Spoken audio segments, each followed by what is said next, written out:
give you a brief update on crime and staffing in the police department. Our first quarter crime report, if you recall, over the last 4 years, we've had a steady decline in crime. I'm happy to report we're continuing that trend. I thought we'd level out. We're about 4% overall down in the first quarter of this year, but there are a couple highlights, ups and downs. Crimes against person, if you notice our aggravated assault number, 7% increase. That's more people being in confrontations and handling inappropriately. So we're working on that. On the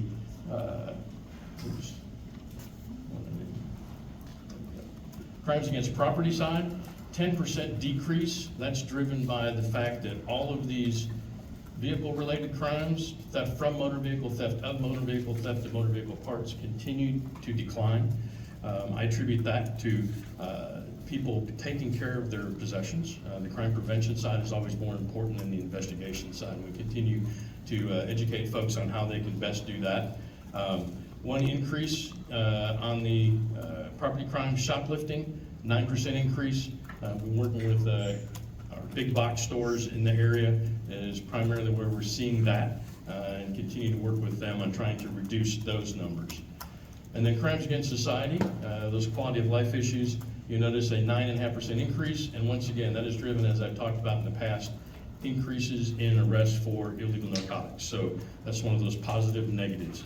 When we see an increase in that, our investigators are being more active and taking more drugs off the street, which does result in an increase in those crime types. But overall, as I said, about a 4% decrease in crime compared to last year. I'll take that. I said at some point we were going to reach our new normal and be leveling out. So to continue to see things overall decrease is a really good thing. Gun violence, we've highlighted that for the last 4 or 5 years. We continue, last year we had a huge success. It's been trending upwards, and last year we reverted back to 2016 numbers, which was a great story. Combination of aggressive enforcement, taking guns off the street from criminals, and the efforts of the coalition gun safety and gun violence, those community members, advocates, community groups, citizens coming together to really impact those numbers. For the first quarter of this year, we continue to trend, as you can see across the board, for the last 5 years that I've got on the screen here. March, we saw a slight uptick and a significant number of folks that were shot. April, we kind of reverted back to that trend where we had been. So we were trending in the right direction to be about where we were last year. And then illegal guns seized by our Special Investigations Unit. Significant increases over 4 years. Last year that decreased. Doesn't mean there's less guns or that they're doing less work. I think we're doing a better job of responsible gun ownership and less illegal guns out there. And there's less guns for us to seize from criminals. A couple of highlights, things that have been a priority for council in the past, municipal citations.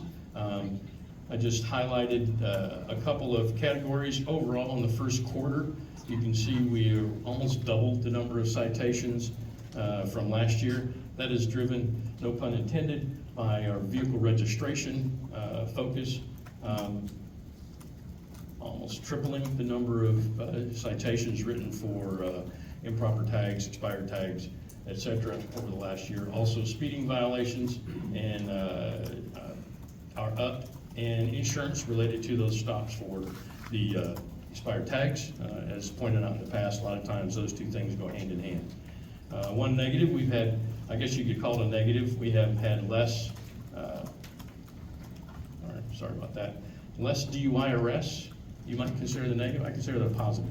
Encouraging people not to drink and drive, so that means we're catching less.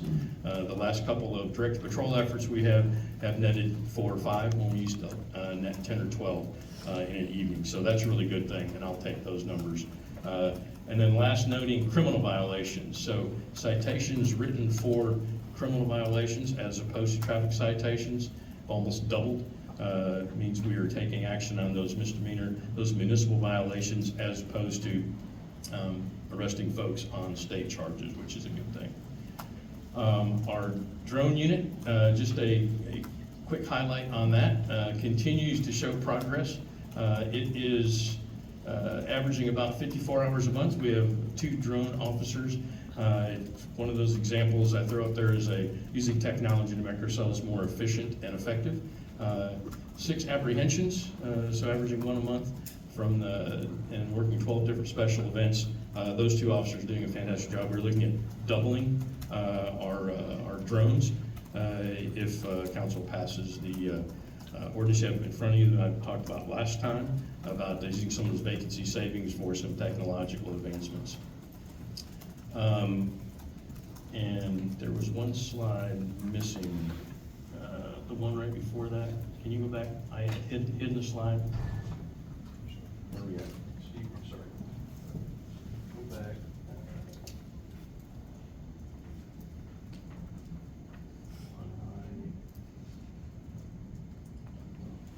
Right after the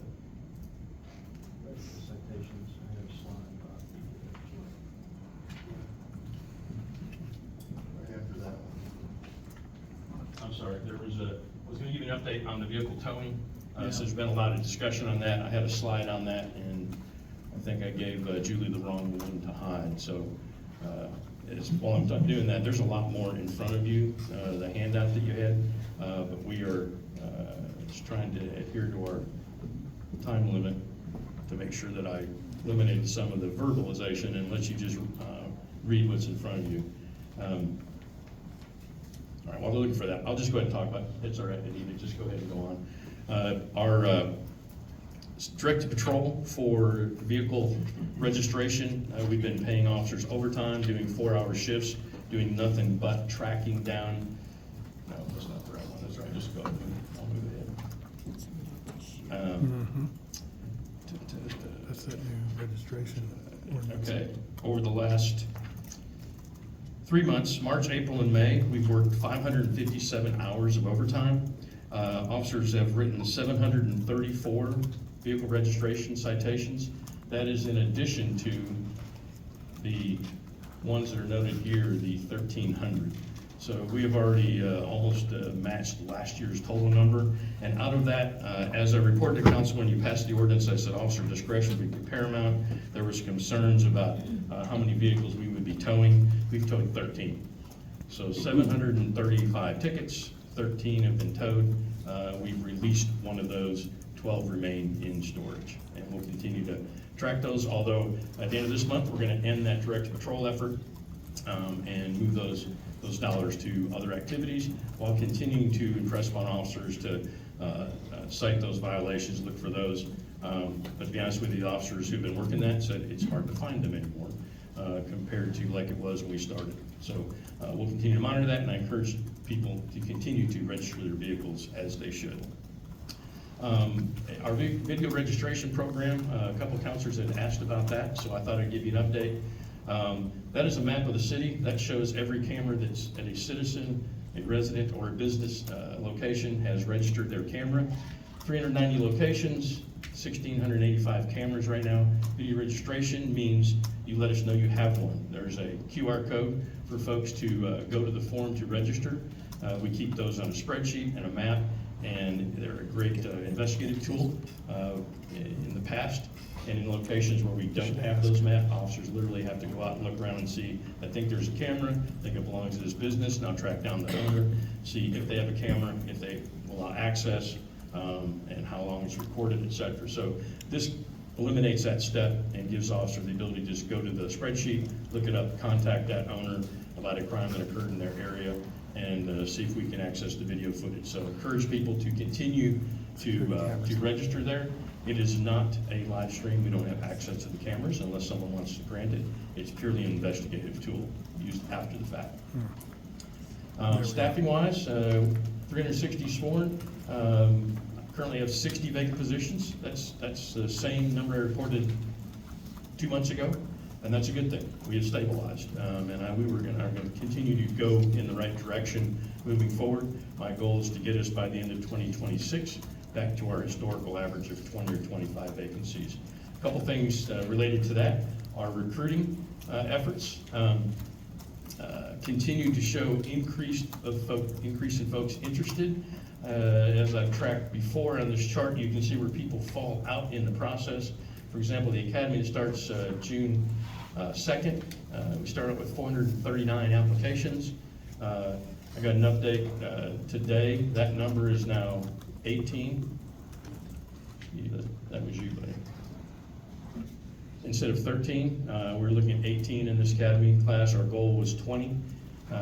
We will continue to strive to increase that number. We've already started testing for the next academy class, which will be January or February of 2026. Once again, the goal is always 20 to 25, but I'll take as many as we can get. The last slide is a recruitment marketing campaign. So as part of those efforts to increase our applications, we have spent money in a nationwide recruiting effort. We are tailoring that moving forward. Once again, it's if council approves the vacancy savings that you have in front of you later this evening, that will allow us to continue that campaign through October, recruiting for the 81st Academy that starts in January, February. Paid marketing, kind of tailoring that down based on the feedback we've gotten, more localized. KY3 has been a great partner using their broadcast services, but also their app. We're doing Google search ads, streaming video, YouTube. We expanded our radio campaign statewide, and we were even running ads on the city buses here in Springfield. Our radio campaign, I can tell you, it does get people hear it everywhere. I get a complaint every week from a chief somewhere across the state. St. Joe to Hannibal to the Cape to Jeff City, saying, why are you running ads in our community? We're trying to recruit too. It'll help both of us, all right? If they want to come here, otherwise they know that you're looking for cops. So hopefully it'll have a good effect on everybody. And with that, I would take any questions you might have. Questions of the chief? Hosmer. Chief, thank you for the update. I want to ask a couple of questions about the vehicle registration citations. Do you track companion citations that go with those stops or not? Or can you track? We could, if we needed, we go back and the ones in the direct patrol, we have been tracking those. So, you know, those 735 that were written for a vehicle, you could see if there were additional citations written at that time. For example, for no insurance, no driver's license. I know, and I haven't tracked all 13 of the tows, but out of the first 4 that were reported, I got detailed information, and those were all expired tag, no insurance, no driver's license.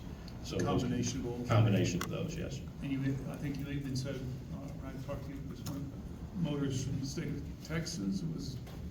I'm sorry? You said that there was a motors from the state of Texas that had no. Yeah, one of those first 4 was someone who moved here from out of state and had not registered their vehicle, didn't have any insurance, didn't have a valid driver's license in the state of Missouri.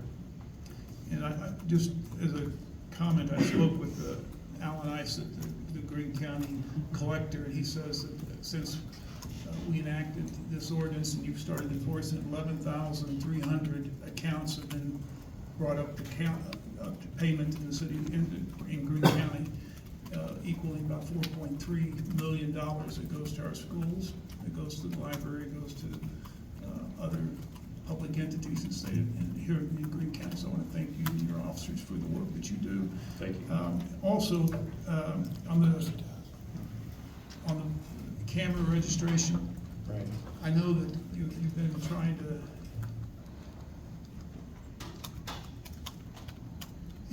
these are the actual people that have registered their cameras. Yeah. And do you have an estimate of how many cameras are located in the city of Springfield? Oh, I'd say at least 10 times that. And how helpful would it be if everybody We would registered? love everyone to register and allow us to know where the cameras are, either businesses or residential customers. Because like you said, Yeah. what happens is those officers have to be. Yeah, even doorbell cameras, I mean, these are mainly surveillance systems, but, you know, any of those, it's good for us to know that they're there. And it's good for us to let people know that they're there. Thank you. Jensen. Yes, thank you, Mr. Mayor. Chief, I'd first, if you could go to the municipal citations slide that you had up earlier. I first just want to echo Councilman Hosmer's congratulations on the enforcement for the unregistered vehicles. While I voted no for that bill, it's clearly had success whenever you pair policy with resources to address the issue. So congratulations for that. I wanted to also note that, because I don't know how many council meetings you've had to talk about noise enforcement before. It's clearly still an issue in our community. And when I asked the city manager for data, finding out that over the last 5 years, we've only written 15 noise citations, and that's total, not per year. There is a clear disparity between the outcomes that council is asking for, and I think we're pretty unanimous in the determination that we need to address the noise problems in our community. Is there anything in terms of allocating additional resources or doing targeted enforcement that you could consider doing to address this problem in a meaningful way? So that is one of the things, so we're gonna end the directed patrol effort for the vehicle registration. We will dedicate some resources, specifically in the downtown area, where most of the complaints have come from, to do exactly what you're talking about, starting the 1st of June. So do it through the summer months. As I noted when I sent you a bunch of data, that is it's I know you don't want to hear this, but it is one of the lowest priority calls that officers deal with. And so it depends on what else is going on when someone complains. The second thing is people think because of that, they don't call in, and so we don't know when things are going on. So I would encourage folks, if they're disturbed, their peace is disturbed, that's what that ordinance is for, and that's what officers are for, but we need to know when that's going on. Not that it occurred last week or last month, but it's going on, and then depending on the availability of officers, that's the other thing I would mention, getting our staffing back up to where it should be is probably the most, would be the most positive thing we could do to have some enforcement on some more of those quality of life issues, as opposed to what officers are tasked with doing now. Right, so I understand trying to allocate resources. It's a little confusing when you say that calls for noise are the lowest priority, and so citizens should expect one of the slowest, if any, response time for noise calls, but then say that we're not allocating resources to it because people aren't calling in to complain about it as an issue.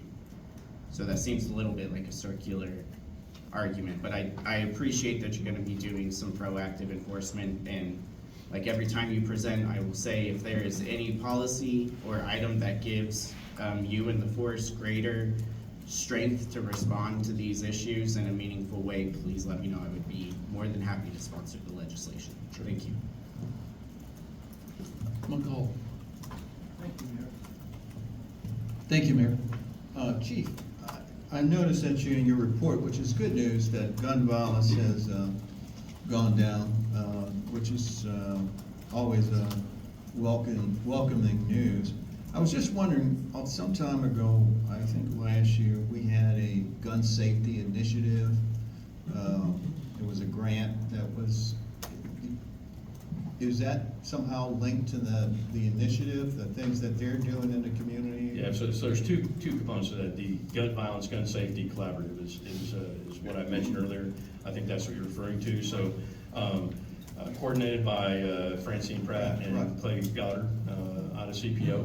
And so that is a bringing together of community resources, which I preached on. It's not just a police problem, it's a community problem. So bringing all those entities together, from faith-based to businesses to advocates to community members and law enforcement, I think has had a very positive effect on the education side and getting people aware and slowing some of those things down.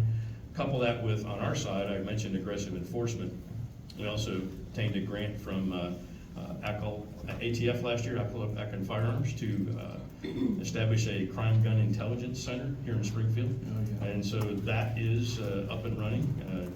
The brass tacks machine that will give us immediate feedback on ballistics data.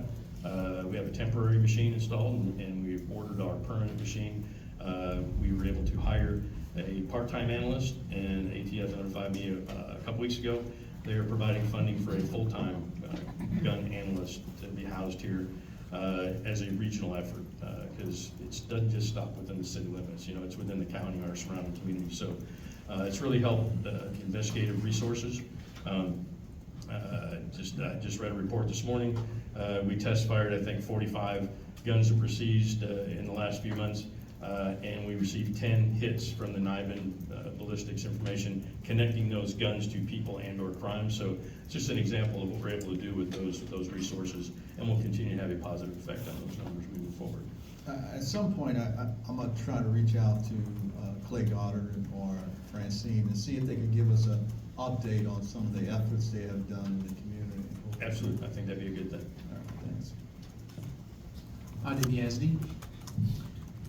Thank you, Mayor. Just piggybacking on Councilman Jensen's and the goals comments, I had lunch with a constituent today who was talking about some similar issues they're facing on the plaza in Kansas City with small vehicles, motor scooters, even ATVs that run around.